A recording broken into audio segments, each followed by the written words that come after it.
Next, we do have AJ. So, pardon me, AJ is the Wellbeing and Engagement Consultant from Headspace at Capalaba. So, AJ, I'm going to make AJ the panelist. Okay, thanks so much. Thanks for having me here, Chelsea. Really thankful to be invited, and I have appreciated everything that Denise shared before me. So before we get started, I want to pause and acknowledge the Quandamooka people as the traditional custodians of the lands and seas where I'm at here at Headspace Capalaba. We value their culture, identity, and continuing connection to country, waters, kin, and community. And I also pay my respect to their elders past, present, and future. I think it's also really important to recognize the impact of colonization, government policies, racial discrimination, and the dispossession of land that have contributed to the Quandamooka people and all Aboriginal and Torres Strait Islander peoples experiencing disadvantage across all measures of well-being, including mental health. So Headspace is a national brand. This green color is trademarked. It's going through any town or city over Australia. You're likely to see a Headspace center. I think there's around 180. We can see your PowerPoint presentation with your notes. Do you want to see if you can just make that into a... Yeah, from beginning. Yep. Oh, there you go. Perfect. Thank you so much. Amazing. Thank you. So most people have heard of what Headspace is, but not everybody understands, I guess, what it is that we do. So Headspace provides services to young people from the ages of 12 to 25 to access free or low-cost support across 4 different core streams of care. So physical health, mental health, alcohol and other drugs, and vocational and educational support. So for physical health, most Headspace centers have a GP on site where young people could come in to talk not only about mental health and get a mental health care plan, but also to talk about sexual health or any other physical problems that they might have, struggles with nutrition or eating, that sort of thing. Across different Headspace centers, you'll have a variety of mental health professionals. So here at Headspace Capalaba, we have counselors, we have social workers, we have psychologists. At some Headspace centers, you'll also have mental health nurses or occupational therapists that specialize in mental health. So it's really kind of a multidisciplinary team being able to provide a holistic care to the young people that are coming in. Here at Headspace Capalaba, we have counselors from YFS in Logan and from the Ted Noss Foundation come and provide support for young people who are wanting to maybe change their relationship with alcohol or other substances. And then we also have vocational support workers from Lead Employment who come in and help young people who maybe want some support getting their CV together or doing some interview prep, who maybe want to explore what trainee opportunities or apprenticeships that they would be eligible for as well. So the purpose of Headspace as a national organization is to build the resilience of young people and the future potential of Australia by delivering these services. And the key part of the Headspace model is that we understand that services are going to be the most effective for young people when young people have a significant input and what those services look like and how they're delivered. So at a local level, we have an advisory group of young people who have either been through the Headspace Capalaba as clients or are studying psychology, have an investment in community services or in mental health. And they're really a driving force in the services that we provide. So they'll provide input on all of our forms and paperwork. They will design and run workshops for young people. They'll come with me often to community events.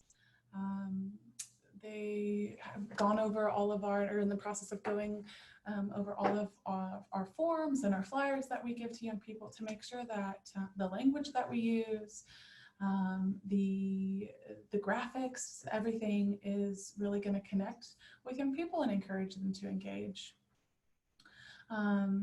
So some of the key statistics around mental health is that a quarter of all young people in any given year are going to experience a mental health issue. It's a higher prevalence than all other age groups, and in that range of 12 to 25-year-old, suicide is unfortunately the leading cause of death. We know that 75% of mental health issues emerge before the age of 25. And so Headspace is designed as what we call an early intervention, being able to connect young people to support, to discuss coping skills, to provide them some psychoeducation about what anxiety is, what depression is, so that they understand that this is something that they are moving through, and not something that's maybe fundamentally wrong with them. So 50% of young Australians wait up to 6 months or longer before they seek help for a mental health issue. Part of Headspace's mission is to identify what those barriers are, why young people wait so long before they choose to help seek, and to develop creative and innovative strategies to overcome those barriers. Here at Headspace Capalaba, we have a perspective, a view that acknowledges the social determinants of mental health. And what I mean by that is that human beings, we don't exist in a vacuum. And the experiences that we have in our lives is inevitably going to impact our mental well-being. So poverty, trauma, racism, lack of social support, family conflict, the oppression and marginalization that Denise talked about for the LGBTQ plus community, all of those are going to impact our mental health. In terms of the types of people that come to Headspace Capalaba, this is some of our data from last year. So here you can see the majority of young people are between the ages of 12 and 20.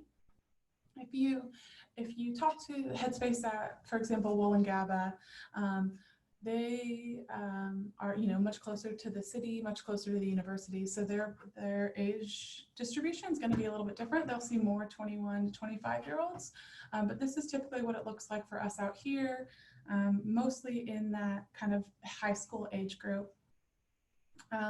These are some of the priority groups identified by Headspace National as the people in the community who are kind of disproportionately impacted by those social determinants of mental health, and we're advised to make I guess extra effort in engaging those people. So this is from last year, how we're kind of doing as a center in terms of engaging those people. As you can see from the data, the population of young men in the Redlands and Capalaba environment is about half, and so we're not engaging young men as well as we should be. Same with culturally and linguistically diverse young people. We can see that the percentage in the community is about 15, and we are only engaging about 8%. So those are two groups that moving forward that will do some targeted kind of marketing and I guess some really exploration of maybe why our services aren't reaching them effectively. These are some of the main reasons that, this is for the last 6 months, the main reasons that young people are coming to Headspace Capalaba. So about 3/4 are coming for specific concerns around mental health. 20% to 21% are coming through for situational problems, alcohol and other drugs, pandemic related, or support with vocational assistance. And here's some of the breakdowns further around what kind of mental health concerns, such as stress or anger, that are impacting young people, and what are some of those situational reasons that bring them to seek some support. So problems with family and friends, concerns about food, problems with accommodation, that sort of thing. So how can people access our services here? The easiest way is someone is interested in having an appointment here at Headspace. They can call, email, or just walk on in. We don't require a GP referral. If you do see your GP and want a mental health care plan and referral, be sure to book a long consultation appointment. We also get a lot of teachers, guidance officers, and school counselors making referrals for their students, other community agencies such as another Headspace Center or FABI or other youth organizations. We also get referrals from the Bayside Child and Youth Mental Health Services and the acute care team. So any request for an appointment, I'm just checking the time. Any request for an appointment is contacted by our admin team first. They'll just confirm the contact details, record a short summary about why someone wants an appointment. And then within 10 to 15 business days, we'll have a clinician call up, go through about a 20 to 30-minute phone call with the young person, find out a little bit more information. I didn't finish the slide. If the young person is between 12 and 15, we generally speak to parents. While anyone 16 or older, we generally contact the young person themselves. We get a little bit more information about what's going on, what kind of support they're looking for, how long these concerns have been presenting. And then our clinical team meets once a week and reviews all the trio screens to determine a few options that we think would best support the young person. Those are reviewed with the young person and the family the following week. And we might provide an external referral if there are other services that are more appropriate. We might suggest brief counseling, so 46 sessions. If they have a mental health care plan or we believe that getting a mental health care plan is the right pathway for them, they'll be granted 6 sessions in a review to access 4 more. We also have Wesley Mission Psych Therapies clinician here. There's some eligibility criteria, but they can offer 2 blocks of 6 sessions each. And then we have an enhanced program for young people who are facing severe and complex needs, and they can access up to 6 months of services. If someone's struggling, my biggest piece of advice would be,